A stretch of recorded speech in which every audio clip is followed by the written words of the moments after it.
Muy buenas noches y bienvenidos a un nuevo programa de Pedro Beltrán Informa.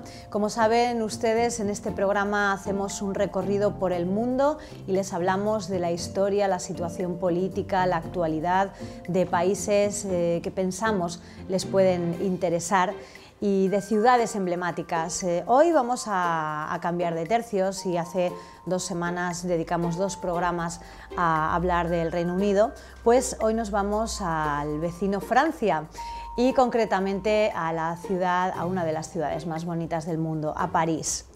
Aprovechando que aquí en el despacho de Pedro Beltrán tenemos en este momento 2 estudiantes de Erasmus que están haciendo prácticas, en el despacho vamos a echar mano de ellos para que de primera mano nos cuenten cómo es la situación de Francia, de París en estos momentos. Comenzamos ya y lo hacemos con Manon Garrien. Hola. Hola, buenos días.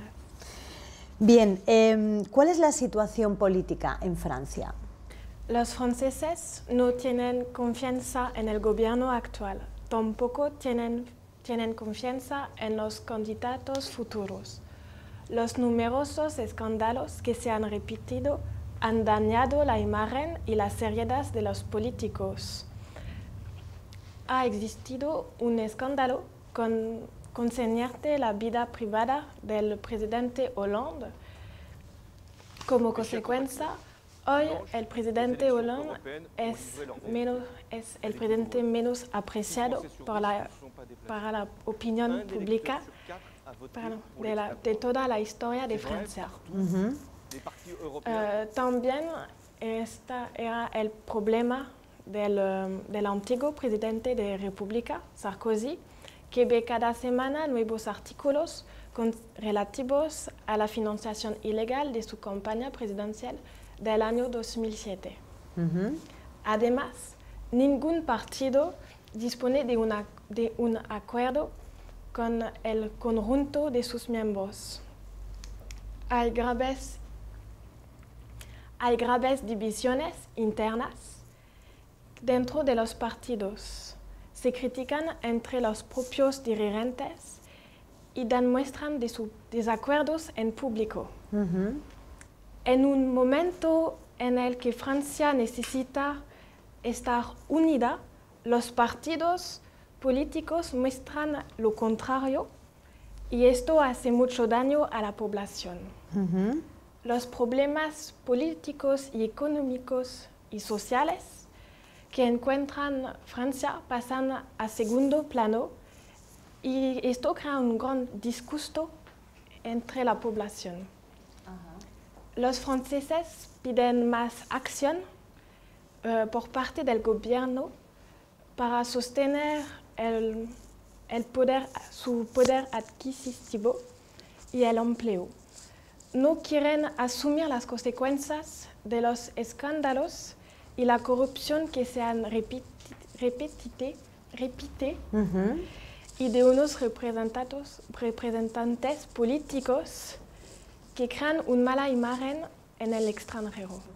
Claro. Muy bien, Manon. ¿Tú crees que podría ser Marine Le Pen presidente de Francia? Esto me parece imposible. El Frente Nacional ha ganado en importancia después de que Marine Le Pen se halla a la cabeza del partido. Ella sabe agradar a muchos de los electores gracias a una política y a discursos menos extremos de su padre. Además, los valores y ideas que ella defiende están lejos de gustar a la mayoría. Con hechos recientes como el drama Charlie Hebdo, los franceses han visto que pueden hacer frente a los problemas y unirse cualquiera su religión. Además, el deseo de Marine Le Pen es que Francia salga del euro. Esto sería una catástrofe para nuestro país desde un punto de vista económico. Muchas personas no adhieren a esta idea. Marine Le Pen es una candidata importante con un apoyo popular amplio, pero no tengo nunca duda de que perderá en las próximas elecciones presidenciales. Quizás pase a la segunda vuelta, pero no jamás podría ser elegida.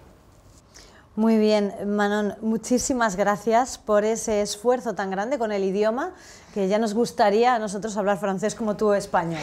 Gracias. Gracias.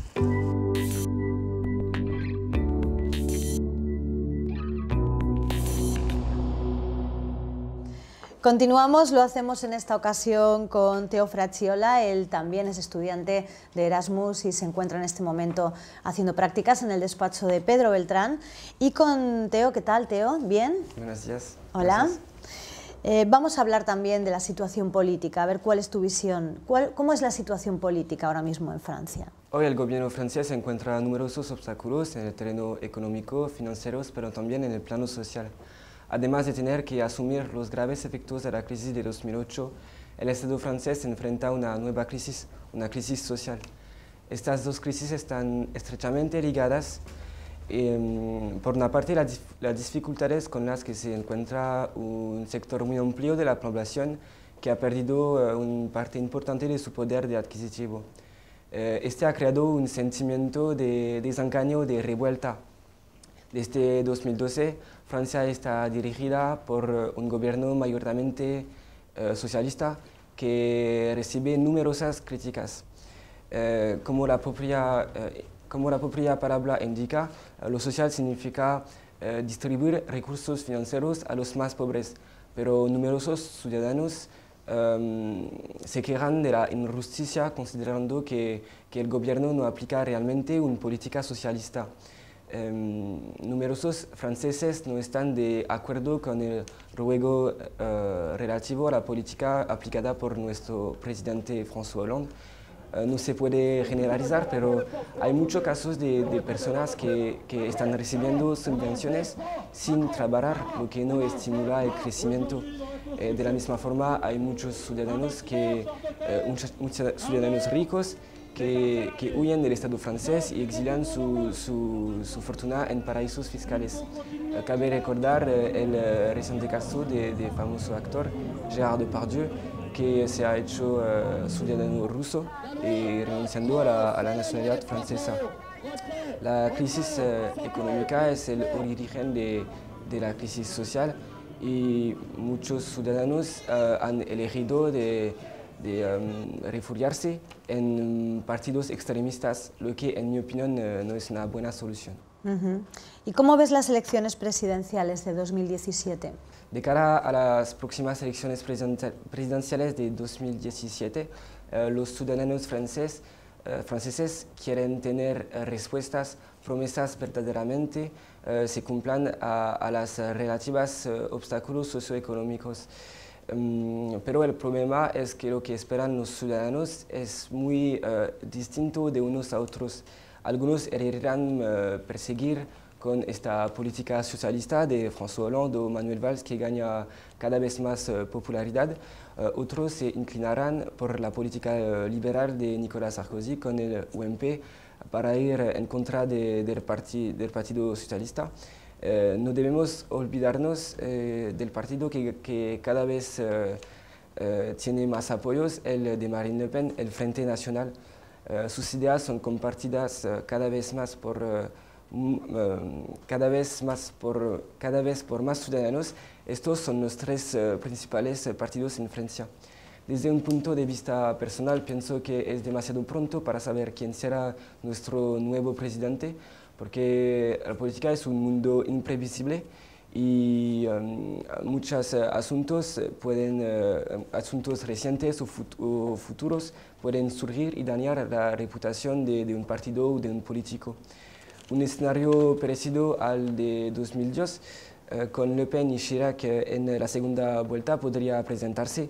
En mi opinión, pienso que el Partido Socialista no está a la altura de lo que exigen los ciudadanos franceses. Por eso existe el riesgo de que un partido extremista como el de Le Pen tenga cada vez mayor presencia. Estoy impaciente de conocer los resultados de las próximas elecciones, en particular porque el clima político es muy difícil y más todavía porque será la primera vez que pueda votar en este tipo de elección. Ajá, muy bien, Teo, muchísimas gracias. Gracias.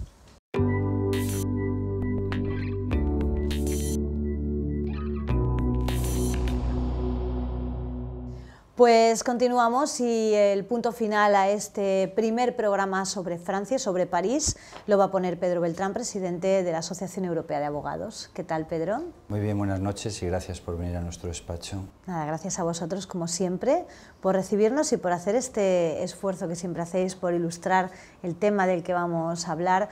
Y hoy, decorado parisino, ¿podemos decir? Sí, los Cuéntanos. esfuerzos con placer no son esfuerzo alguno, y estos se hacen con sumo placer.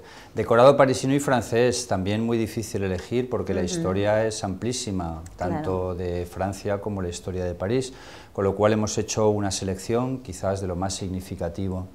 Empezando por aquí, por la derecha, música, como siempre, no puede faltar, Ravel, la obra española de Ravel, que es una ópera, Claude Debussy, que es uno de los más grandes compositores franceses de la historia, vinculadísimo a París, tenemos aquí 3 de sus discos. Siguiendo con música, mi compositor francés favorito, que es Olivier Messiaen, un compositor del siglo XX, también muy vinculado a París, óperas estrenadas en París, como San Francisco de Asís, que la tenemos aquí. Y historia de Francia, por supuesto, no puede faltar. Napoleón, pues es el protagonista de la historia francesa, quizás más conocido. Si preguntamos a los telespectadores, esta serie de televisión además es magnífica, con Gerard Depardieu, espléndido, y una serie ampliamente recomendable. Qué buenas son las series de televisión largas, cuánto nos explican de la historia. Las películas de hora y media, 2 horas se quedan muy cortas, pero cuando son series es espléndido todo lo que se puede aprender y disfrutar. Siguiendo con el orden, los impresionistas, lo más conocido en Francia a nivel de pintura son los impresionistas, y esta es también una serie que trata de todos los pintores impresionistas y las relaciones entre ellos. Muy bonita serie de televisión. Una película preciosa, desarrollada en París, con escenarios de París, Un corazón en invierno, con música toda de Ravel. La Revolución Francesa, un precioso documental sobre la Revolución Francesa, un periodo interesantísimo y no tan conocido. Como aspecto curioso para señalar a los telespectadores, en la Revolución Francesa se cambió el calendario completamente. Las semanas pasaban a ser de 10 días, con solo uno de descanso. Eso ocasionó muchas protestas, porque era una revolución en definitiva para trabajar más. Pero es que cambiaron los nombres de los meses, el año empezaba el 22 de septiembre. El cambio fue completo del calendario. ¿Por qué? Para alejarse del calendario católico, cristiano, implantado en este momento. Y es precisamente Napoleón, que nace de la Revolución Francesa, pero él vuelve al calendario anterior y para reconciliarse fundamentalmente con la Iglesia y con las fuerzas sociales más poderosas a nivel de la antigua nobleza desaparecida. Bien, siguiendo con Francia, el Museo del Louvre, quizás el museo de arte más conocido del mundo y el más grande. En Madrid tenemos espléndidos, ¿no? En Madrid los museos son absolutamente espléndidos también. Y siguiendo, Gauguin, pintor francés también muy conocido, y 2 películas maravillosas de amplia recomendación también sobre la Revolución Francesa, de la que acabamos de hablar. Adiós a la reina, porque recordemos que en la Revolución Francesa fue ejecutado el rey, tanto el rey como a la reina. Danton, uno de los protagonistas más interesantes de la Revolución Francesa, una revolución que fue sanguinaria, porque Danton también fue ejecutado por Robespierre, el famoso Robespierre. Seguimos con un libro de Monet, el representante máximo del impresionismo. Moulin Rouge, es muy conocido también el Moulin Rouge de París, pero esto no hace referencia a la relación de Toulouse-Lautrec, que es otro pintor impresionista, con el Moulin Rouge, y es una película maravillosa sobre la historia de Toulouse-Lautrec y la vinculación con este famoso cabaret de París. Renoir, esta es una película muy reciente que hemos visto hace poco en los cines de Alicante, que ha aparecido ya en DVD, una película extraordinaria.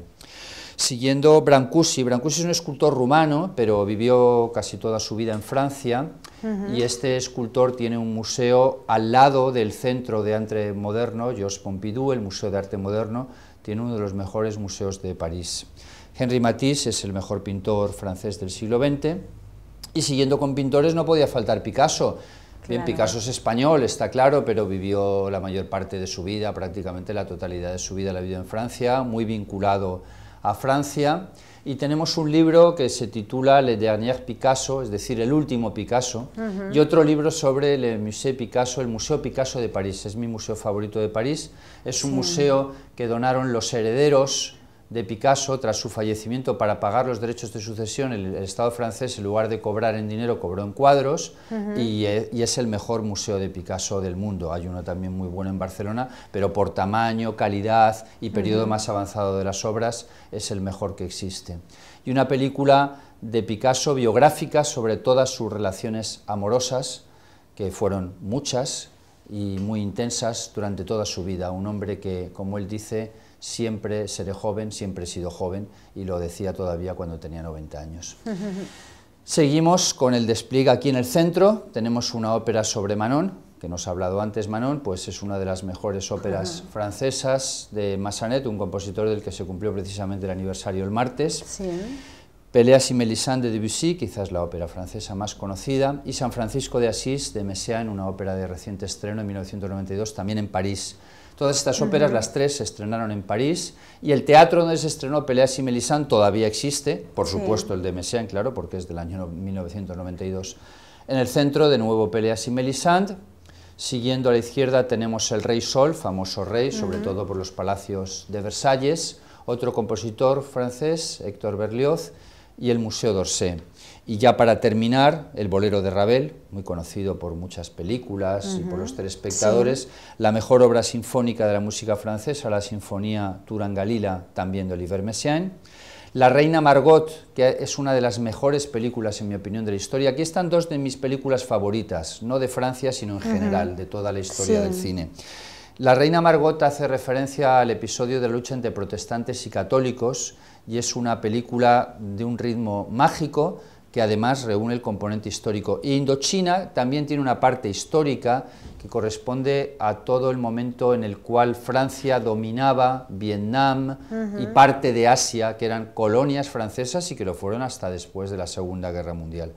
Bien, me he extendido mucho en el despliegue y habría muchas cosas que faltan, se podrían haber puesto muchísimas cosas más, pero desde luego esto lo que nos refleja es que París y Francia es una ciudad volcada a la cultura completamente, volcada a la música, porque es una ciudad muy musical también, y sobre todo una ciudad de museos, la principal ciudad de museos del mundo.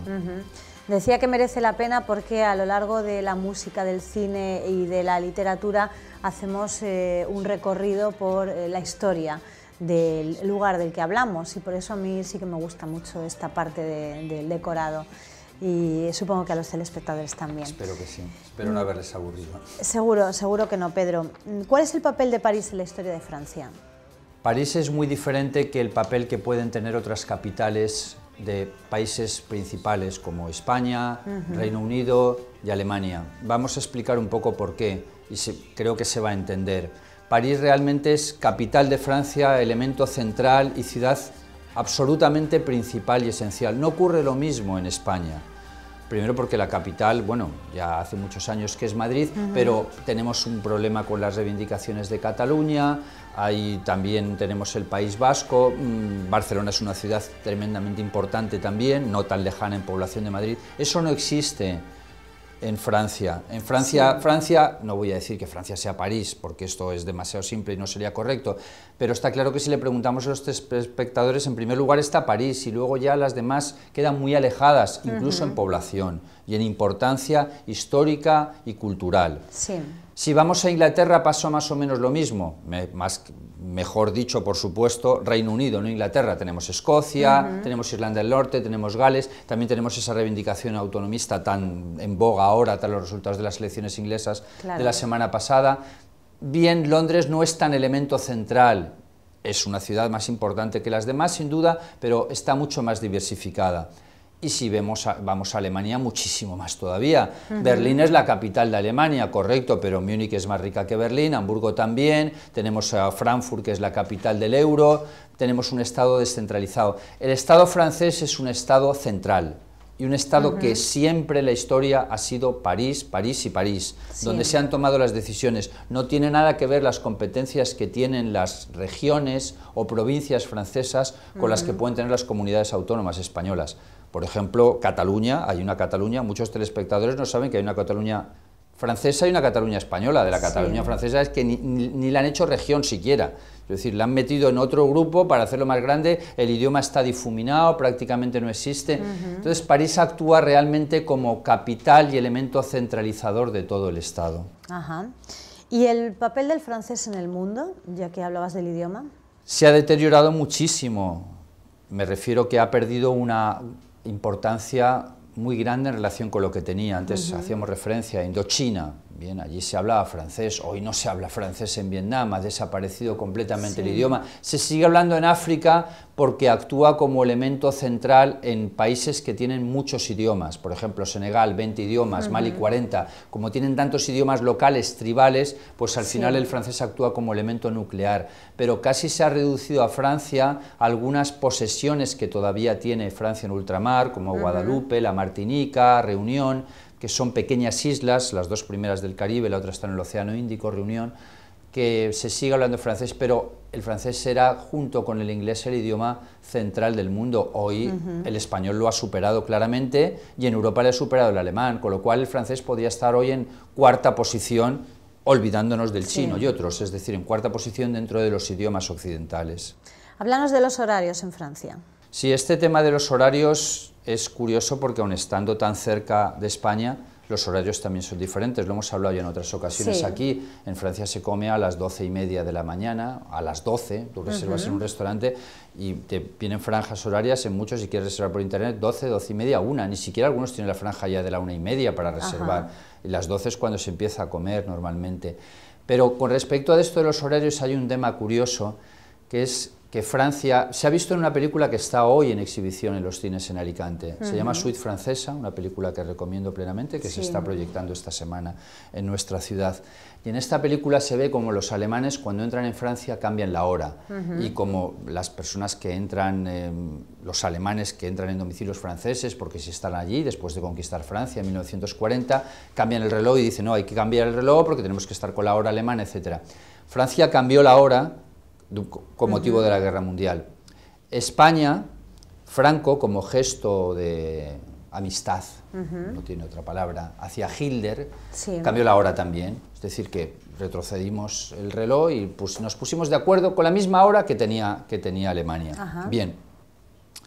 Al terminar la Guerra Mundial, no se sabe muy bien por qué, pero Francia no volvió a la hora anterior y se mantuvo la hora que tiene. La verdad es que Francia está muy cerca de Alemania y geográficamente está en un uso horario que podría ser el mismo. Sin embargo, en España tampoco la cambiamos. Y este es el motivo, es curioso como anécdota, el motivo por el cual en España la hora está mal. La razón es porque Franco hizo ese gesto hacia Hitler y luego eso ya no se cambió más y llevamos casi 70 años de retraso que se nos ha olvidado cambiar la hora. Pero en resumen, los horarios de Francia son muy distintos que los de aquí. Allí se come mucho más pronto y se cena muchísimo más pronto. Muy bien, Pedro, pues se nos ha ido el tiempo volando y la verdad, porque bueno, pues es un tema... No, pero es un tema muy interesante. La semana que viene haremos otro programa sobre París también. No, la semana que viene es que nos tocan seguimos con París, o son las ganas que tengo yo. Las ganas que tienes de ir a París. Sí. No, la semana que viene nos toca algo más local porque son las elecciones municipales y autonómicas y vamos a hablar de ellas, con lo cual haremos un antes de las elecciones municipales y un post. Pero los telespectadores no los olvidamos en cuanto a nuestra vuelta al mundo, que la vamos a seguir yendo. Nos iremos a continentes un poco más lejanos. Muy bien, eso es un buen aperitivo, Pedro. Pues muchísimas gracias, lo dicho, nos vemos pronto. Gracias a ti y gracias a Información TV por venir a nuestro despacho. Pues señores, ya lo saben, la próxima semana tinte político absoluto y además absoluto local y autonómico, porque bueno, pues hablaremos de los próximos ya inminentes casi comicios municipales y autonómicos aquí en el programa Pedro Beltrán Informa. Hasta entonces.